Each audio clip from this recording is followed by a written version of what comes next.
मंडळी, बोलणं सगळ्यांना येत असतं. कोणाची जीभ बोलते, कोणाचा हेतू बोलतो, कोणाचा पैसा बोलतो आणि कोणाचं पद बोलतं, तर कोणाची वेळ बोलत असते. पण शेवटी देवासमोर फक्त व्यक्तीचं कर्मच बोलत असतं बरं का. त्यामुळे मंडळी, आपल्या जीवनातल्या कोणत्याच दिवसांना कधीच दोष द्यायचा नसतो. कारण चांगले दिवस चांगले आठवणी देतात, चांगले दिवस आनंद देतात, वाईट दिवस आपल्याला अनुभव देतात आणि सगळ्यात वाईट दिवस आपल्याला शिकवण पण देतात बरं का. त्याच्यातून आपल्याला भरपूर काही शिकायला पण मिळतं. नमस्कार मंडळी, मी छाया आपल्या सर्वांचं आपल्या आणखीन एका नवीन व्हिडिओमध्ये अगदी मनापासून स्वागत करते. तर कालच्या व्हिडिओला तुम्ही सगळ्यांनी भरभरून प्रेम दिलं, त्यासाठी मनापासून आभारी सर्वांची. आणि हा व्हिडिओ आहे कालचा, म्हणजे गुरुवारचा. तर हे सोलरचं वरचं आपण बेस आहे ना, तो बसवला होता. पण आतमध्ये ते मीटर वगैरे बसवायचे असतात ना, तर ते फिटिंगचं काम चालू होतं. तेच मी थोडंसं शूट घेतलं, कारण बऱ्याचशा ताई विचारत होत्या ते सोलर कसं बसवलं, काय खर्च किती आला, काय वगैरे ते सगळं सांगा मला. त्यामुळे म्हटलं थोडंसं सांगून द्यावं तुम्हाला. तर ताईंनो, सोलर आहे 1,94,000चा, पण आम्हाला 78,000 रुपये सबसिडी भेटली. तर आम्हाला मग टोटल भरावे किती लागले, 1,16,000 रुपये फक्त. तर एवढ्याला आम्हाला सोलर बसलेला आहे, सबसिडी पण भेटलेली आहे. एकदाच पैसे भरायचेत आपल्याला आणि मग लाईफ टाईमसाठी टेन्शनच नाही. म्हटलं चला सबसिडीचा थोडाफार फायदा करून घ्यावा. त्यामुळं आम्ही मग लगेच सोलर बसवून घेतला. लाईटीचा टेन्शन नाही, पाण्याचा सोलर आपला पहिलाच बसवलेला आहे. आणि आपण टेरेस गार्डन बनवलेलं आहे ना, त्यामुळे तिथं अडचण होईल. त्यासाठी आम्ही ज्या पाण्याच्या टाके बसवलेले आहेत ना वरती टावरवर, तर त्या टाक्यांच्या वरती ते सोलर बसवले. त्यामुळे टेरेसवरती पण अडचण बिडचण काहीच झाली नाही. कारण आपल्याला ना लाईट बिल एवढं यायचं ना, आपलं AC, वॉशिंग मशीन, एवढा लाईटी, मोटर, हे ते भरपूर चालायचं ना, लाईट बिल भरपूर यायचं. म्हटलं एकदा सोलर बसवला ना, मग टेन्शन नाही. मार्गशीर्ष मधला पहिला गुरुवार होता. मला पूजेची मांडणी पण करायची होती आणि माझी तब्येत अजून जरा डाऊनच वाटते, मला व्यवस्थित रिकवर नाही झाले अजून मी. तर एकदम साधी सिंपल सोपी पूजेची मांडणी करणार होते ना मी. चला म्हटलं तुमच्याशी शेअर करते मी. दरवर्षी तर गुरुवारचं मी सकाळपासून ते संध्याकाळपर्यंतचं सगळं रुटीन मी शूट करत असते आणि सगळं मी म्हणजे पूजा कशी करते, काय करते, सगळं डिटेलमध्ये सांगत असते, दाखवत असते. पण ह्यावेळेस ना थोडीशी आजारीच आहे. जेवढं होईल तेवढं मी शूट घेण्याचा प्रयत्न केलेला आहे. कारण फौजी साहेब बोलले, आजारी बाई जास्त काय तामझाम करू नको आणि धावपळ करू नको कामाची. ते मला हेल्प करतात सगळे घरातले कामासाठी.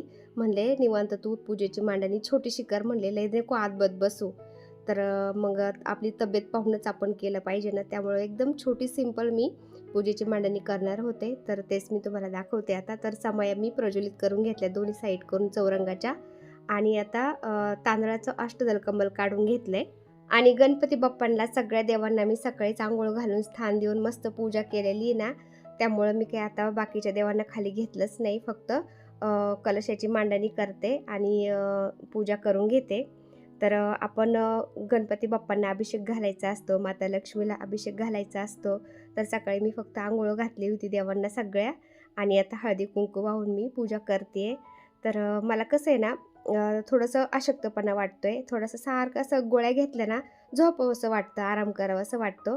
त्यामुळं मी असं जास्त काही तामझाम करतच नाही. कसं आहे ना, मनी भावती तर देव. आपण साध्या भोळ्या भाबड्या मनाने जरी पूजा केली ना, तर ती देवापर्यंत पोहोचली जाते. त्यामुळे जेवढं होते तेवढंच मी केलं. म्हणलं चला पुढल्या गुरुवारी मस्त पूजा निवांत करन. तर तुम्ही बघू शकता गणपती बाप्पांना मी हळदी कुंकू वाहिलं, माता लक्ष्मीच्या मूर्तीला पण हळदी कुंकू वाहिलं. त्यानंतर कलश भरून घेतला. आपला जो अष्टलक्ष्मी कलश पाठवला होता एका ताईंनी ना, तर तोच भरून घेतलाय मी. कलशामध्ये 1 रुपयाचं नाणं, 1 सुपारी, हळदी कुंकू, अक्षदा हे टाकलं आणि त्याच्यावरती नागवेलीचे पानं ठेवलेत, नारळ ठेवलाय आणि मस्त देवीचं रूप देते त्या कलशाला. आता देवीचे जे साज शृंगार करायचे दागिने आहेत ना, ते एका डब्यामध्ये मी वेगळेच ठेवत असते ना, तर ते दागिने सगळे घातलेत मी देवीच्या मुकुटाला, तुम्ही बघू शकता. आणि देवीच्या साज शृंगारमध्ये मी नथ ठेवली होती ना देवीच्या मुकुटाला घालायला, तुम्ही बघू शकता. तर ती नथ मला सापडलीच नाही. भरपूर शोधली मी, पण काही सापडलीच नाही. म्हणलं चला आता दुसऱ्या गुरुवारपर्यंत मी ती नथ घेऊन येईन. मग मी देवीच्या मुकुटाला आहे ना, नाकाजवळ असा तो स्टोन आहे ना, तो चिपकवलाय. तर छान वाटतंय. मग काय करणार आहे नाही का, दुसऱ्या गुरुवारपर्यंत मी ते घेऊन येईन नथ. आणि मला नगरला पण जायचं होतं बरं का, मार्गशीर्षची खरेदी करायला, शॉपिंग करायला. म्हणलं काहीतरी पूजेचं वेगळं पण आपल्याला भेटलं की छान वाटतं नाही का, पूजा करायला पण मस्त वाटतं. तर भेटलं तर घेऊन येईन म्हणलं. पण फौजी साहेबांना ड्युटी लागते सारखीच, त्यांना पण वेळ मिळाना. त्याच्यामध्ये मी पण आजारी पडले. मग ते नगरला काही शॉपिंगला जाणं झालंच नाही आणि काहीच नाही आणलं. बऱ्याचशा ताई बोलल्या होते की ताई मार्गशीर्षची काय तू शॉपिंग केली देवाची काय नाही आम्हाला पण दाखव, पण ते खरेदी नाही झाली मग ते काहीच नाही. जाऊ द्या म्हणलं आता जे आहे त्याच्यातच एवढ्या गुरुवारी चालून घेऊ. आणि तसं पण आपण ते देवीला वस्त्र आणलेले असतात, मुकुट एवढे छान आणलेले असतात आणि मग ते काय टाकून द्यायचे काय जुने झाल्यावर, तर ते सुद्धा मी वापरत असते बरं का. ते व्यवस्थित जपून ठेवून देते आणि ते पण पुन्हा वापरत असते. तर देव काय म्हणत नाही तुम्ही नवीनच आणा आणि नवीन आणल्याशिवाय काय पूजा होणारच नाही असं नसतं. जे आहे त्याच्यामध्ये जरी आपण पूजा केली तरी पण चालतं. पण माझ्याकडे कसं आता 4-5 मुकुट झालेत ना, मी काय करते दरवर्षी एकच मुकुट आणते बरं का, जास्त नाही आणत. दरवर्षी एक एक आणते म्हणजे आपल्याला 3-4 गुरुवारी 4-5 गुरुवारी असं आलटून पलटून ते मुकुट घालायला म्हणजे पूजा करायला छान वाटतं एवढं फक्त, बाकी नाही जास्त करत मी. पहिलं तर हे असं मुकुटाची वगैरे पण पद्धत नव्हती बरं का, फक्त कलशावर नारळ मांडायचा आणि देवीच्या स्वरूपामध्ये पूजा करायची असं असायचं पहिलं. पण आता जसा वेळ काळ बदलत चाललाय ना तशी पद्धत पण थोडीफार बदलत चालली, तसं तसं आपण ते करत जातो. पण एवढं पण नाही करायचं की दरवर्षी आपण ते सगळे मुकुट नवीनच आणायचे, जे आहे त्याच्यात पण चालून घ्यायचं असतं. तर तुम्ही बघू शकता मी एकदम साधी सिंपल पूजा केली होती बरं का. गणपती बाप्पांना हळदी कुंकू वाहिलं आणि माता लक्ष्मीला हळदी कुंकू वाहिलं, कलश मांडलाय, कलशाला देवीच्या स्वरूपामध्ये मस्त मुकुट वगैरे घातले, साज शृंगार केलाय आणि बस एवढीच साधी सिंपल पूजा केलेली आहे. जास्त काही केलीच नाही कारण मला अशक्तपणा वाटतो ना, मला असं जास्त बसवत पण नाही, सारखं आराम करूसं वाटतं. दुपारी जरी गोळ्या घेतल्या ना मला 1-2 तास तरी झोपावं लागते. पूजा झाल्यानंतर तात्पुरतं मी दूध साखरेचा नैवेद्य ठेवला. त्यानंतर मग मला स्वयंपाक पण करायचा होता. डाळ, भात, मेथीची भाजी, चपाती आणि खीर बनवणार होते मी आणि नैवेद्य दाखवून मग म्हणलं आराम करन. तर संध्याकाळचा दिवाबत्तीचा वेळ झालेला होता ना, तर बाहेर मग मी दिवे लावायला आले होते आणि बाहेर हळदीचं लेपन वगैरे काहीच नव्हतं केलेलं बरं का ताईंनो. सकाळी मी लवकर काही उठत नाही, बाहेरचं झाडून वगैरे सगळं फौजी साहेबांनीच केलं होतं आज. म्हणले काल तू खूप थकली, काल चंपाषष्ठीचं तू सारखी दिवसभर मी बाहेर गेलो ना ड्युटीला, तू सारखी कामाला लागूनच होती आणि आराम नाही केला. त्यामुळे त्यांनी सगळं बाहेरचं झाडून वगैरे घेतलं होतं सकाळी आणि मला त्यांनी बाहेर येऊनच नाही दिलं. त्यामुळं हळदीचं लेपन केलेलं होतं, रांगोळी वगैरे सगळं आदल्या दिवशीचंच होतं, चंपाषष्ठीच्या दिवशीचं. तर दिवाबत्ती करावं म्हटलं आणि मग राजू, फौजी साहेब, मुलं सगळे म्हणले आम्ही तुला आहे ना स्वयंपाकाला मदत करतो आणि नैवेद्य ठेवून मग तू आराम कर. आणि संध्याकाळचं राजू कामावून आलेला असतो, घरी असतो ना, तर तो असा माझ्या आसपासच असतो.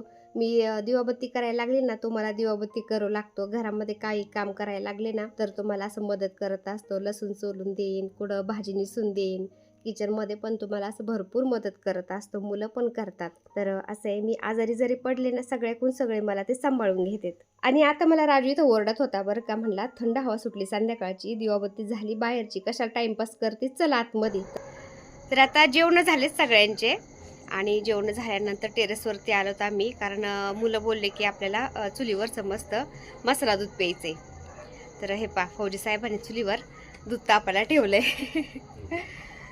आणि शेकत येत पण मसाला दूध या प्यायला. हा फौजी साहेब म्हणतात मसाला दूध या प्यायला. थांबा थोडंसं तापू द्या, मग त्याला मसाला घालू आपण. पोरं आलते वरती, आकाश आलता. आकाश कुठे गेला? आकाश हे आकाश पण आलास तू. चला चला. हे सगळे जवळ गोळा झालेत. त्यांना असं चुलीवर स्वयंपाक बनवलेला जेवायला आणि चुलीवर असं काही बनवलं त्यांना खूप आवडतं. म्हणजे चुलीला कसे गोळा घालून बसलेत. हे बघा आता काय चाललंय. आता इथं फौजी साहेब राजूला म्हणत होते थांब तुला चटकाच देतो आता. अशी मजाक मस्ती चालली होती त्यांची चुलीजवळ. किस खेळत ना.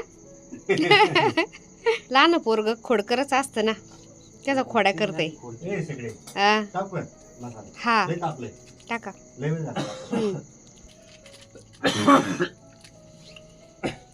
केसर मिल्क वाला आहे रामबंधूचा मसाला. केवढ्याला आहे? 30-40 रुपयाला असेल मला वाटतं. तर हा फौजी साहेबांनी हे चुलीला मस्त कलर बिलर देऊन ठेवला होता. हा टाका. आटून द्या, अजून लय आटलंय पण. हा का? द्या टाकून. मग मसाला टाकून, हा मसाला टाकून परत थोडंसं उकळून द्या. हा उकळू द्या म्हणजे छान लागतं. हे बघ. चपाती कुठे? लय भारी राव मसाला. एक नंबर रे भाऊ. हा ना. खतरनाक काम आहे. चल. कुठं चोपाळ्यावर. आता घरामध्ये आकाशची फेवरेट जागा कोणती? टेरेस. तर टेरेसवरती तो असा एकटाच येऊन बसत असतो. चोपाळ्यावर मस्त झोका खेळतो, झाडांच्यात मस्त नेचरचा आनंद घेतो. त्याला टेरेसवर एवढं आवडतं की बस. आता पण तो म्हणत होता चोपाळ्यावरती बसायला चल. आता त्याला म्हणलं इथं चूल पेटावलेली मस्त शेकायचं, दूध प्यायचं, तर तिकडे चोपाळ्यावर मला चल म्हणत होता. मग त्याला म्हणलं दूध तापू दे. दूध तापलं ना आपण दूध घेऊ आणि त्यानंतर मग चोपाळ्यावरती जाऊन बसू. तेव्हा कुठं मग तो चुलीपुढे जाऊन बसला शेकायला. साखर बघ किती टाकू. टाका ना 2-3 चमचे टाका. 3 चमच टाकू. हा. एक ठो. 2 ठो. कोणती भाषा आहे? आणि 3 ठो. 3 ठो. आता इल्ले करतो. इले. इल्ले म्हणजे संपलं. संपलं. इल्ले कोणती भाषा आहे? फौजी साहेबांना बऱ्याच भाषा येतात बरं का फौजमध्ये असल्यामुळं. 1 ठो, 2 ठो, 3 ठो. 3 ठो. आसामी का? आणि इल्ले? इल्ले म्हणजे साऊथ इंडियन. South Indian. सगळे होते का? सापड इल्ले. भात संपला.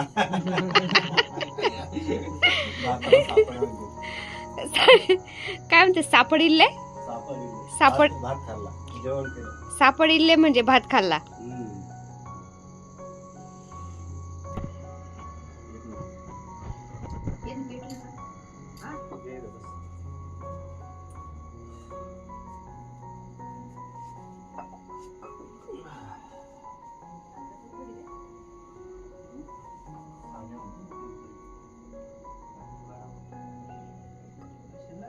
खाली गेले पी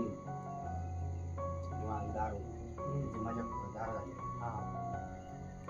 तर चुली पुढं आम्ही थोडंसं शेकलो. त्यानंतर आकाशने मला उठून शेवटी चोपाळ्यावर नेलंच. म्हणला चल चोपाळ्यावरती. आणि आम्ही चाललो होतो चोपाळ्यावरती ना. फौजी साहेब म्हणतात पहा डॉन चाललाय चोपाळ्यावरती बसायला. तर मग आम्ही थोडंसं असं ॲक्शन करत होतो डॉनसारखी चालायची. तर असं मजाक मस्ती पण थोडीफार चालते आमच्या इथं. तर चोपाळ्यावर बसून मस्त असं आम्ही दूध पिलं. त्यानंतर खाली गेलो मग. तर असा होता आजचा आमचा छोटासा व्हिडिओ. तर व्हिडिओ आवडला असेल तर एक लाईक नक्की करत जाता येईल. चॅनलवर नवीन असाल तर प्लीज आपल्या चॅनलला सबस्क्राईब पण करा. चला तर व्हिडिओ पुन्हा आणखीन एका नवीन व्हिडिओबरोबर. तोपर्यंत बाय. व्हिडिओ पूर्ण पाहिला त्यासाठी मनापासून आभारी सर्वांची. सर्वांना श्री स्वामी समर्थ.